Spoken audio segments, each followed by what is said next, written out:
नाशिक त्र्यंबकेश्वर येथे 2027मध्ये सिंहस्थ कुंभमेळा आयोजित होत आहे.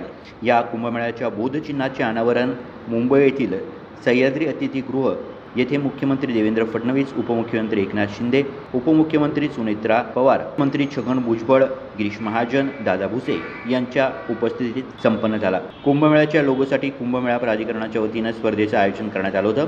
या स्पर्धेत सुमारे 3,000हून अधिक स्पर्धकांनी सहभाग घेतला.